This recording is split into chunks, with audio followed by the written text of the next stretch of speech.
नमस्कार मित्रांनो, आताच्या क्षणाची सर्वात मोठी बातमी समोर येत आहे। चला तर जाणून घेऊया काय आहे याचा स्पेशल रिपोर्ट। सविस्तर बातमी जाणून घेण्यापूर्वी आपण चॅनलवरती नवीन असाल तर चॅनलला सबस्क्राइब करा आणि बेल आयकॉन प्रेस करायला विसरू नका। शिवसेना उभाटा नेते उद्धव ठाकरे 3 दिवसाच्या दिल्ली दौऱ्यावर आहेत। या दौऱ्यात बुधवारी त्यांना मोठं यश मिळालं।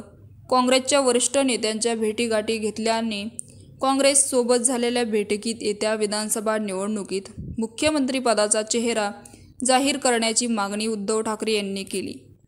त्या मागणीला यश आल्याचं वृत्त आहे। तर महाविकास आघाडी विधानसभा निवडणुकीपूर्वी आपल्या मुख्यमंत्रीपदाचा उमेदवार जाहीर करण्यात आला। महाविकास आघाडीचा मुख्यमंत्रीपदाचा चेहरा उद्धव ठाकरे असणार आहे असा निर्णय झाल्याचं माहिती आहे। काँग्रेस अध्यक्ष मल्लिकार्जुन खरगे यांच्या निवासस्थानी महाविकास आघाडीच्या नेत्यांनी बुधवारी बैठक झाली।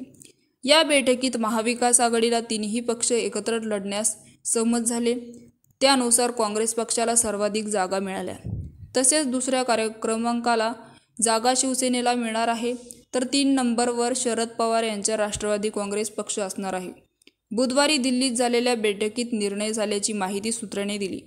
तर मित्रांनो, याविषयी आपलं काय मत आहे आम्हाला कमेंट बॉक्सच्या माध्यमातून नक्कीच कळवा आणि चॅनलला अजूनही सबस्क्राइब केलं नसेल तर चॅनलला सबस्क्राइब करा, बेल आयकॉन प्रेस करा, जेणेकरून असेच नवनवीन व्हिडिओ आणि राजकीय घडामोडी सर्वप्रथम तुम्हाला या चॅनलवरती बघायला मिळतील।